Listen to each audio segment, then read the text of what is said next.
Okay guys, welcome back. So here is the update for the swordfish tank, for the livebearers tank that we set up. Probably been about 3 weeks or so now since I added fish. Now maybe 2 weeks since I added fish, maybe a month since I set up the tank, somewhere around there. So we'll just go over a few of the things that I've come across. First and foremost, I just wanted to say, you're probably going to get tired of hearing me say this after I rebuild tanks, but honestly, dirty tanks are just so much easier to take care of. Tank cycled in right away, really didn't have any issues with it, hasn't presented me any problems. No ammonia, no nitrates, no nitrites, none of that. Settled in right away, and everything got to growing pretty quick, as you can see. I will say, very obviously, first up front, after the last video, I had a good look at the Sagittaria that I had planted that was supposed to be dwarf, and decided that it may not actually be dwarf Sag. Unfortunately, that happens a lot. You'll get a dwarf Sag that's been sold to your store. You pick it up, put it in the ground, the next thing you know, what you have is not dwarf Sag. You have some other version of it, or a narrow leaf or something like that, and they get significantly taller. So to avoid any confusion, guys, I just pushed all the Sag in the back, pulled the crypts forward. Really didn't do anything else. Probably only moved maybe 5 or 6 plants around total between the Sag and the crypts, just to push them out to the back so that if they do get a little bit taller, I don't have to be quite as concerned about it. If that happens to you guys, you can, to a degree, train, so to speak, your dwarf Sag to grow a little bit shorter, a little bit closer to the ground.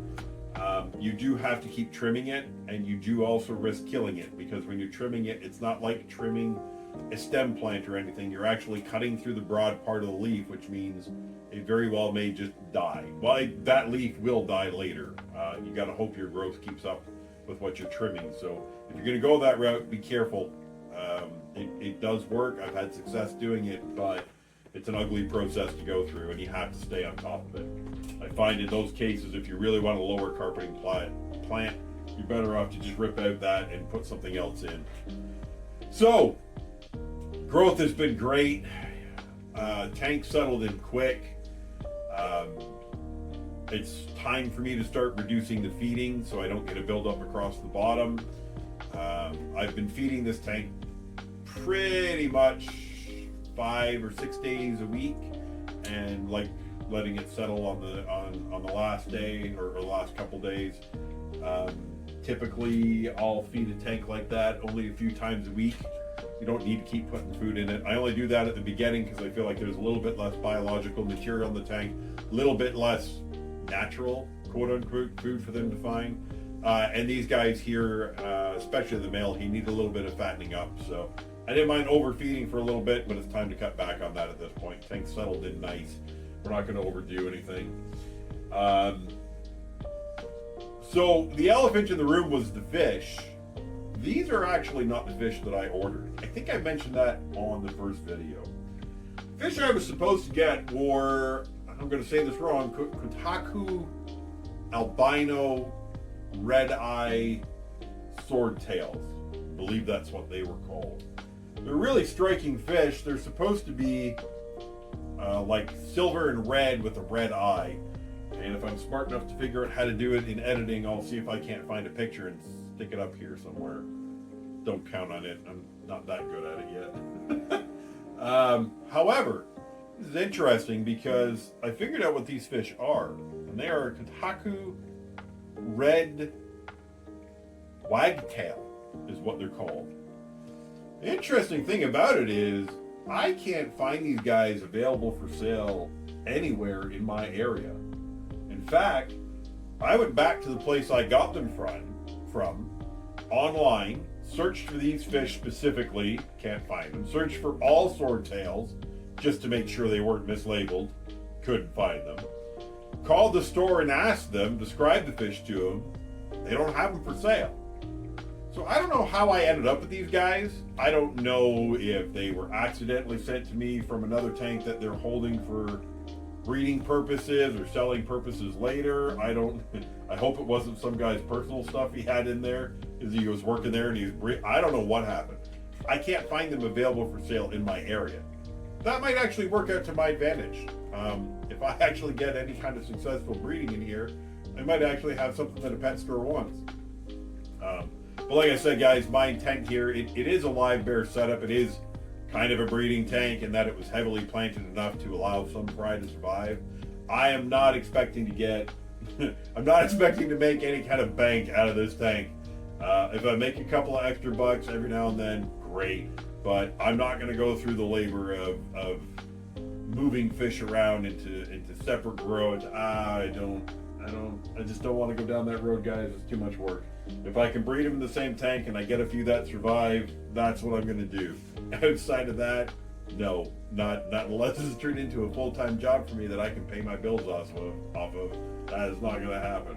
But it's been fun. Anyways, I have something kind of unique that I don't recall seeing before, and I don't see them around, so that's kind of fun. Maybe I can work on the line and improve it a bit.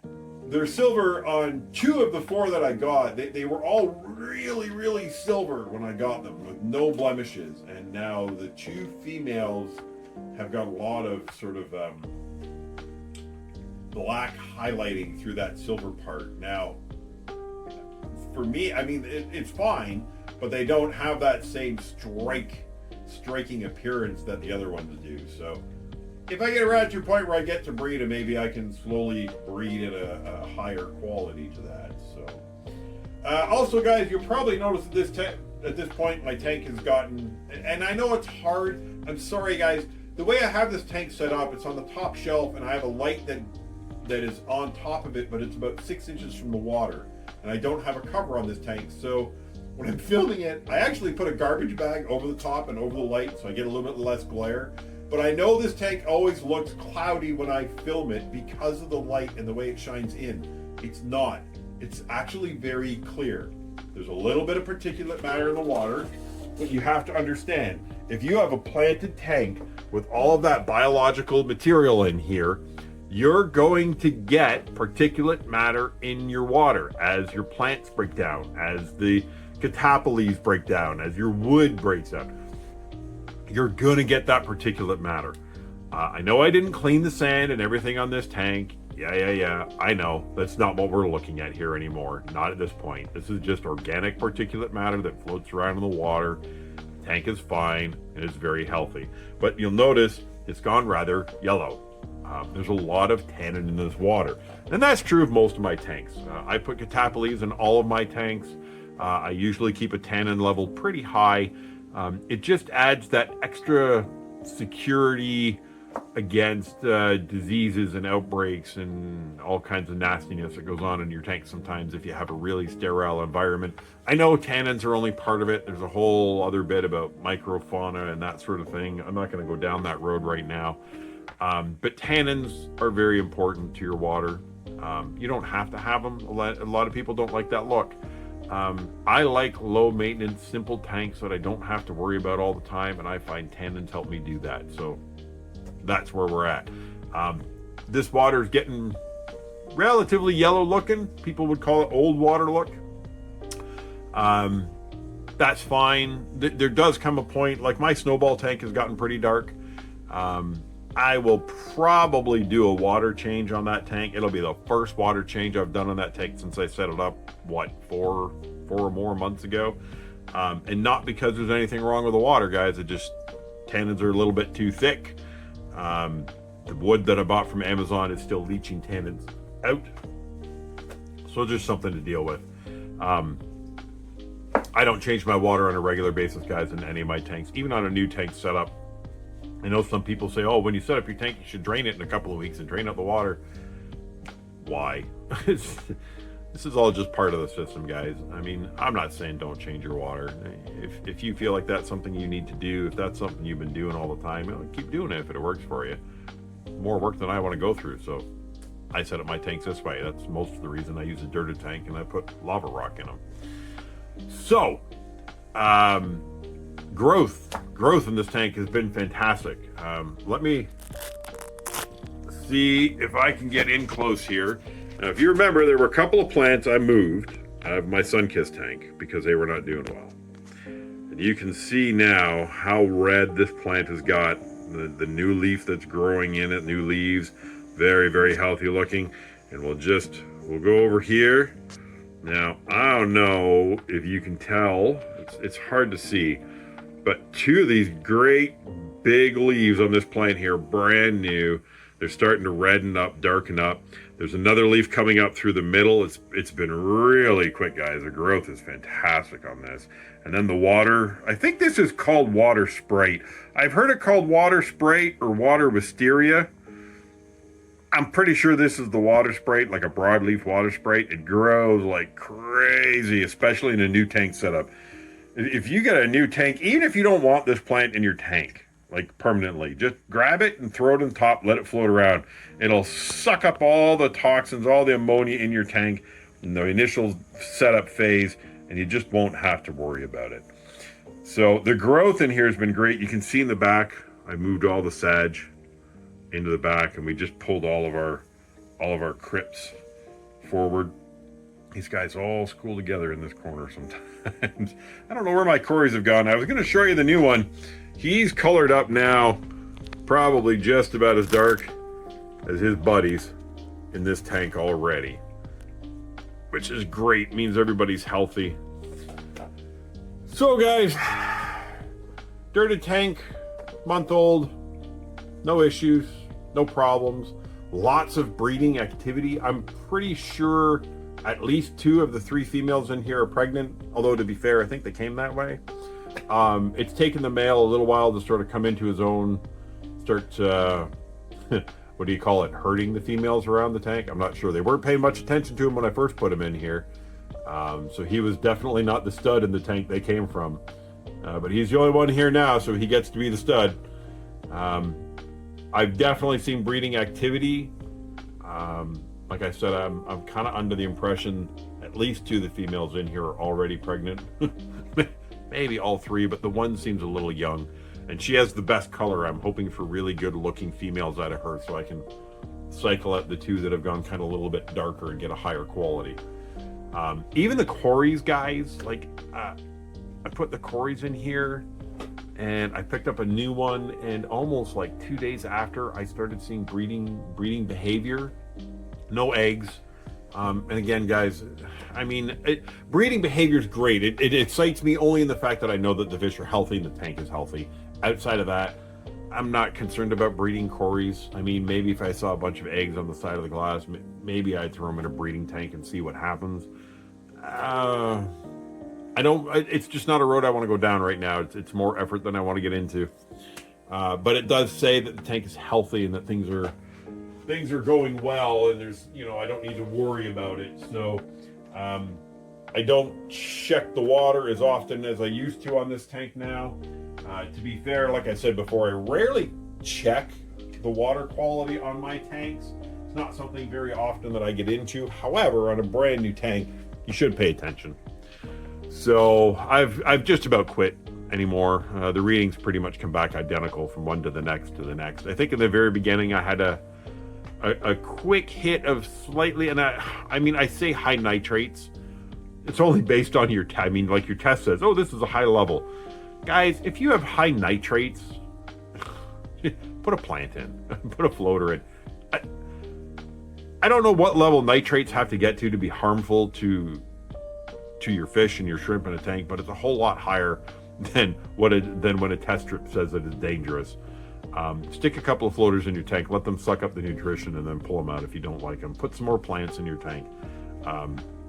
They'll take care of that problem for you. So, one other thing I wanted to talk about in this tank, and I'm sorry guys, I wish it was something that I could show you happening, and I've tried to catch it a couple of times, and I've just really not had any luck. It's the fight that the shrimp and the swordfish have at feeding time. It's worth watching. The swords, for the most part, are really not that interested in the shrimp. I mean, every now and then you'll see one of them chase them around and maybe take a poke at the ground near them, but for the most part, they don't care, and the shrimp aren't really that frightened. They're out in the open all the time. You can see them swimming around right now. So I'm sure when there are baby shrimp in here, they're probably going to get eaten. I accepted that fact. This is a community tank. This is my Skittles tank or my cull tank, so I'm not too fussed about it. However, when I feed this tank, I typically feed them a little bit of bug bites, which tend to sink, and some powdered food that I've ground up in a coffee grinder to make it really, really fine for the shrimp. Maybe I'll throw in some flake or something from time to time.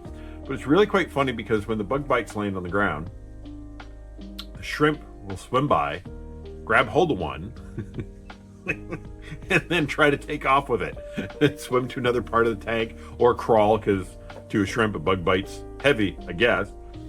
What's funny is you'll see a group of them come down and grab this little piece of food while the swords are eating, and then try to get away from the swords while the swords are sort of chasing them around while they're holding on to it.